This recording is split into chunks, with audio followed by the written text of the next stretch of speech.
Assalamualaikum warahmatullahi wabarakatuh. Alhamdulillahi rabbil alamin. Wa bihi nasta'inu ala umuri dunya waddin. Wassalatu wassalamu ala asrafil anbiya wal mursalin wa ala alihi wa sahbihi ajma'in. La ilaha illallah al-azim al-halim. La ilaha illallah rabbul arsyil azim. La ilaha illallah rabbus samawati wa rabbul ard wa rabbul arsyil karim. A'udzu bi kalimatil tammati min syarri ma khalaq. Bismillahis sifat, bismil asma, bismillahilladzi la yadurru ma'asmihi syai'un fil ardi wa la fis samawati was samiul alim. Bismillahirrahmanirrahim. Allahumma salli ala Sayyidina Muhammad. Ihwafillah jamaah Masjid Ukhuwah Islamiyah Universitas Indonesia yang dirahmati Allah Subhanahu wa taala.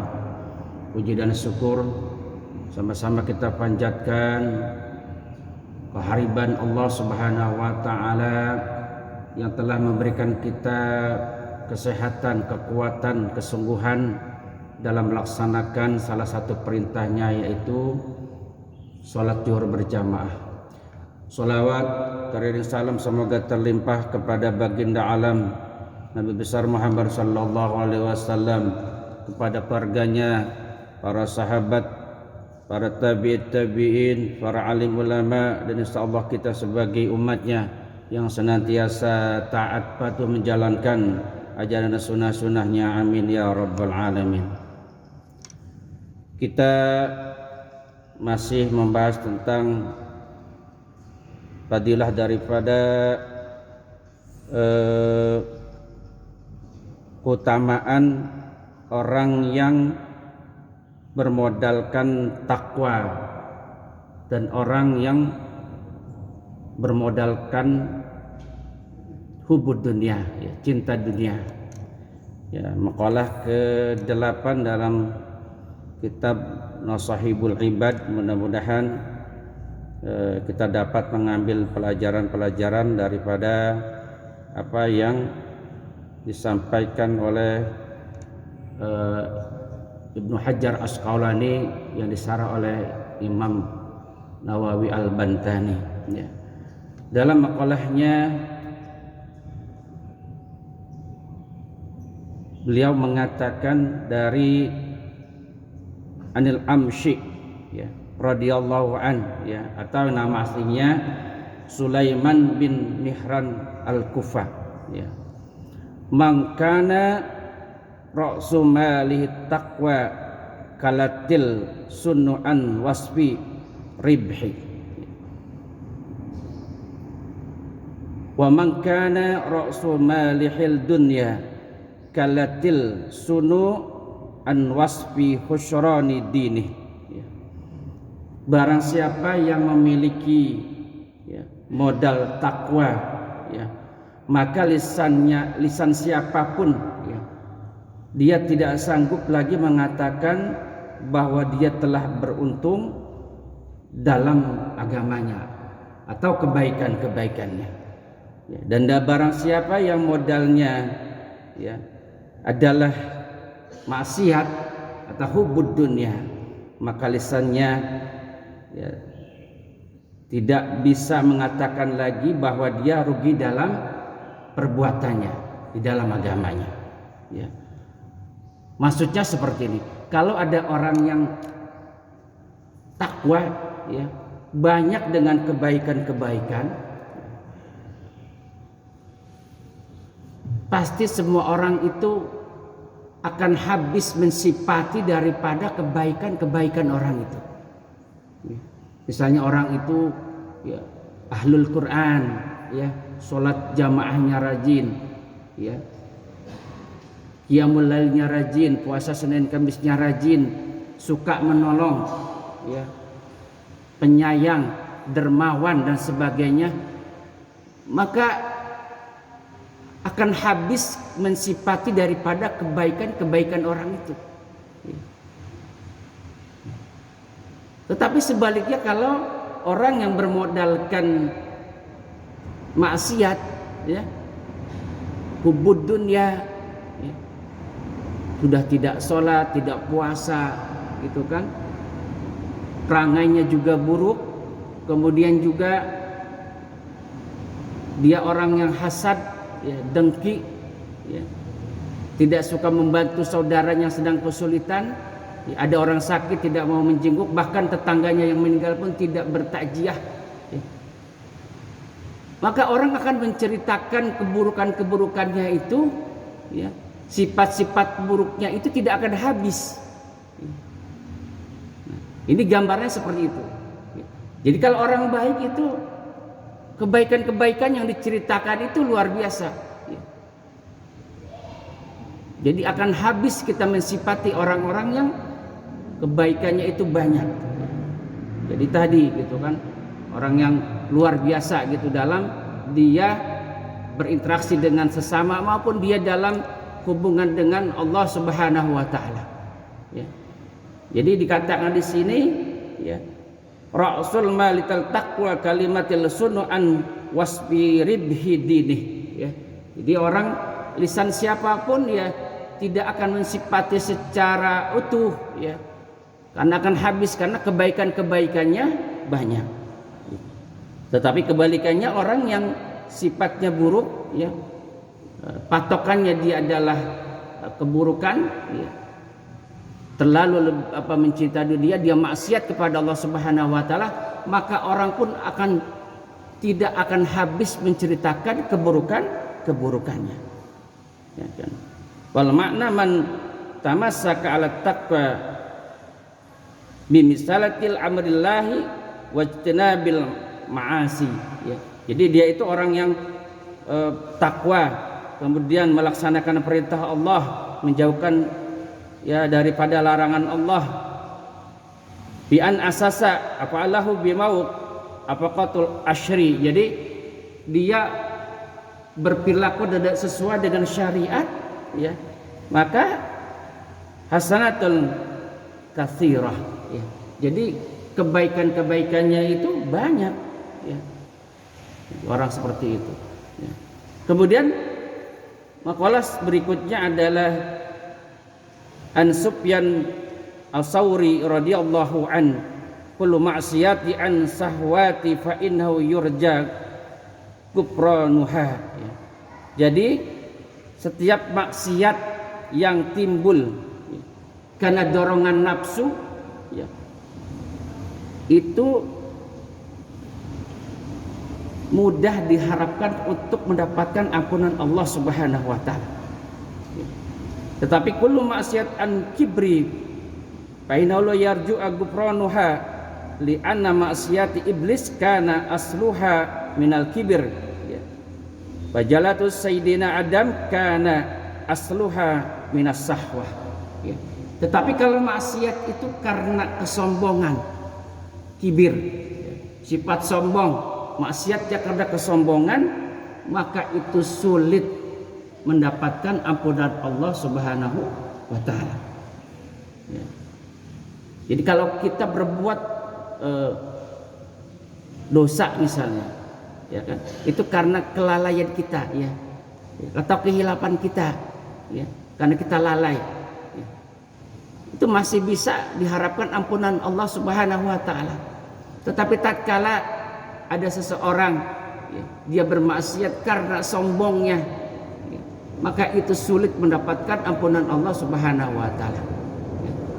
Misalnya contoh sederhana, wah, untuk apa sholat, ya, buang-buang waktu, untuk apa puasa, menurunkan produktivitas kerja. Jadi dia meremehkan sesuatu yang sesungguhnya sudah dinaskan, sudah disahkan oleh Allah Subhanahu wa taala untuk, ya, beribadah, tetapi dia melalaikannya dengan sombong, ya. Nah ini karena sifat kibirnya ini, itu sulit nanti mendapatkan ampunan Allah Subhanahu wa taala, ya. Kita tahu bahwa kesalahan iblis itu cuma satu sebenarnya, ya. Dia tidak mau hormat, tidak mau mengakui daripada kelebihan Nabi Adam alaihissalam. Wa qulna lil malaikati isjudu li Adam fasajadu illa iblis aba waqtabara wa kana minal kafirin. Kan itu. Tatkala Allah meminta malaikat untuk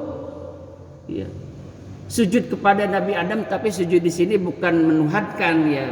Artinya perkataannya itu sujud menghormati, menghormati Nabi Adam dan malaikat itu melakukannya. Tetapi tatkala iblis diminta itu dia tidak mau melakukan. Kesalahannya cuma satu, kan apa? Dia mempunyai sifat sombong. Jadi kalau kita mempunyai sesuatu yang kita lalai, ya, itu masih bisa diharapkan ampunannya.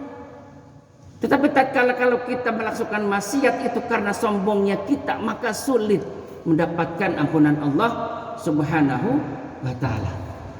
Ya, apa sih sholat? Apa sih puasa? Apa itu zakat? Nggak perlu. Nah itu kan kesombongan dalam diri. Ya, itu sulit nanti mendapatkan ampunan Allah Subhanahu wa taala. Artinya apa? Itu sama dengan iblis. Ya. Iblis itu ibadahnya luar biasa. Sebelum Nabi Adam diciptakan itu dia termasuk hamba Allah yang luar biasa ibadahnya, taatnya luar biasa. Cuman satu kesalahan dia adalah sifat sombongnya itu yang menjadikan dia golongan daripada orang-orang yang kafir atau makhluk yang kafir yang dilaknat oleh Allah Subhanahu wa taala. Terakhir, ada yang menarik di sini tentang bagaimana tatkala Nabi Adam alaihissalam diturunkan oleh Allah ya dari surga ke muka bumi. Ya. Pertobatan Nabi Adam alaihissalam tatkala dia diturunkan ke muka bumi, ke alam dunia ini, ya, dia melakukan pertobatan selama 300 tahun. Ya. Menangis, ya, mengharap ampunan Allah Subhanahu wa taala. Ya. Apa doa Nabi Adam di sini? Ya Rabbi, as'aluka bihaqqi Muhammadin ila ma ghafarta li. Ya Rabb, dengan haknya nama Muhammad aku memohon ampun kepadamu. Kemudian Allah Subhanahu wa taala berfirman, ya Adam, kaifa arabtu Muhammad wa lam akhluqhu. Wahai Adam, bagaimana kamu tahu tentang nama Muhammad padahal dia belum aku ciptakan? Kemudian Nabi Adam menjawab di sini, innaka lama khalaqtani rafa'tu ra'syi fara'aitu ala qawaimil arsy maktuban la ilaha illallah Muhammadur Rasulullah.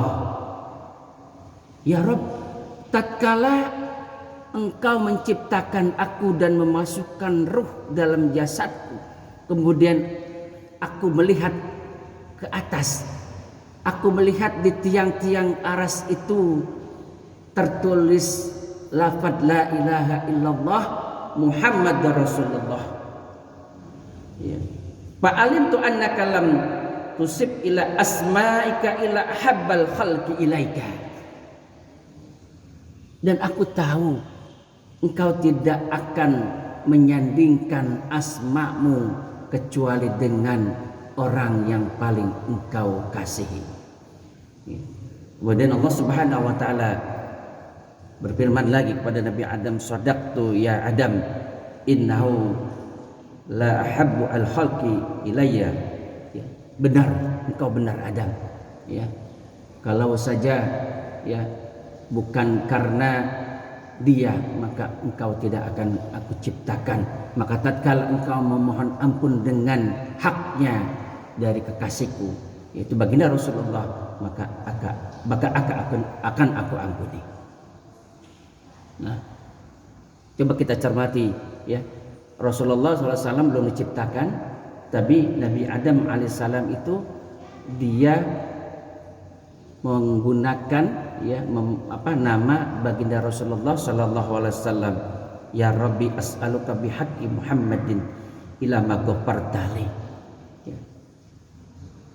Jadi luar biasa baginda Rasulullah sallallahu alaihi wasallam itu ya punya makom ya qoba qausaini ya au adna Ya, kalau kita lihat di surat An-Najm itu kan hanya satu-satunya makhluk yang mempunyai maqam qaba qausaini au adna itu. Ya kan? Jadi baginda Rasul belum ciptakan, tapi Nabi Adam telah berdoa dengan nama baginda Rasulullah sallallahu alaihi wasallam. Ya. Nah, ini yang menjadi sebuah dalil yang cukup kuat untuk kita berdoa dengan doanya para nabi, ya, para wali, orang-orang soleh. Ya, kita sematkan doa itu dengan memanggil nama daripada hamba-hamba Allah yang dicintai Allah. Ya. Makanya nama tawasul ini dalilnya ini, ya kan? Selain di Al-Quran juga dikatakan ya ayyuhalladzina amanu taqullaha wabtagu ilaihil wasilata wajahidu fisabilillah la'allakum tuflihun. Ya, wahai orang-orang yang beriman, ya, carilah wasilah jalan mendekatkan diri kepadanya. Ya. Jadi gitu, ya. Cuman wasilah itu kalau kita tawasul dalam berdoa, satu mungkin yang harus kita cermati adalah, ya, kita berwasilah kepada para nabi misalnya, atau wali atau orang-orang soleh, ya kan? Kita harus tahu bahwa itu adalah emang orang yang atau hamba Allah yang dicintai Allah. Ya, tahu pasti itu.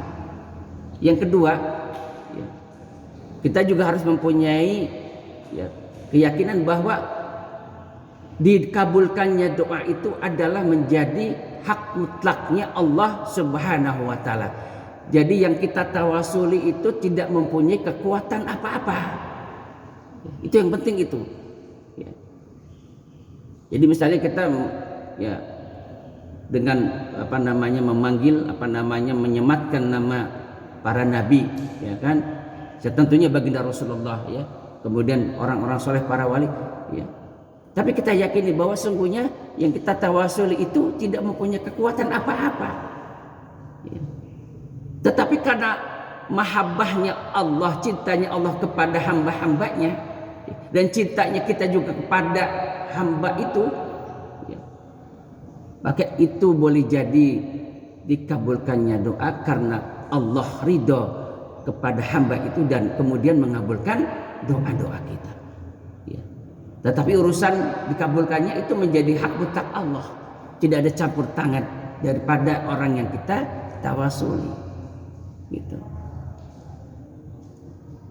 Makanya dalam Ahlus Sunnah wal Jamaah, ya, sangat dianjurkan untuk tawasul, ya, karena apa, menghormati daripada, ya, orang-orang yang telah berjasa, ya, dalam mengenalkan kita dengan Allah, dalam mengajarkan kita tentang kebaikan-kebaikan, tentang akhlak, ya, tentang ilmu, ya. Nah, ini, ya, jadi dalilnya banyak ya untuk tawasul, cuman ya cukup ini aja deh. Ya, ini termaktub dalam riwayat Imam Baihaqi, ya, Baihaqi, kemudian juga dalam Al-Hakim dan At-Tabrani. Ya, hadisnya sahih. Ya. Jadi boleh kita berdoa dengan tawasul, gitu kan. Yang tidak boleh itu kalau kita mendatangi tempat-tempat, ya, kita meminta, ya, kepada, ya, misalnya, ya, kuburan siapa gitu kan, ya. Kemudian kita meminta langsung, ya, minta doakan, itu keliru. Tetapi tatkala kita bermunajat kepada Allah dengan haknya, ya, Nabi Muhammad misalnya, ya, atau orang-orang soleh atau para wali, ya, itu dibenarkan dalam paham Ahlus Sunnah wal Jamaah. Jelas tadi dalilnya. Tatkala Nabi Adam berdoa kepada Allah minta ampun, dia berdoanya, ya Rabbi as'aluka bihaqqi Muhammadin ila ma ghafartali. Ya Allah, dengan haknya Muhammad, ya, semoga engkau mengampuni daripada dosa-dosa. Ya, mudah-mudahan Allah memberikan kita sebuah kepahaman terhadap rahasia ilmu dan rahasia ibadah. Mengingatkan udah di pertengahan bulan Sya'ban, 2 minggu ke depan kita sudah akan memasuki bulan Ramadan. Ya, maka di bulan Sya'ban ini, ya, berbanyaklah bersolawat kepada baginda Rasulullah sallallahu alaihi wasallam, Ar-Rajab syahrullah wa Sya'ban syahri wa Ramadan syahri umati. Ya, Rajab adalah bulannya Allah, Sya'ban adalah bulanku kata Nabi, dan Ramadan adalah bulan umatku. Maka disegianya di bulan Sya'ban ini perbanyak kita selain melakukan ibadah-ibadah sunnah lainnya bersolawat kepada baginda Rasulullah Sallallahu Alaihi Wasallam. Ya, ya. Mudah sebenarnya, logikanya mudah. Kalau kita sholat Pak, sholat ya, baik sholat itu sholat fardu atau sholat sunnah, dalam tahiyat itu tidak bersolawat kepada Nabi maka tidak sah sholatnya, karena bersolawat kepada Nabi adalah rukun daripada sholat itu sendiri. Baratul majelis. Subhanallahumma wa bihamdika asyhadu an la ilaha illa anta astaghfiruka wa atubu ilaik. Assalamualaikum warahmatullahi wabarakatuh.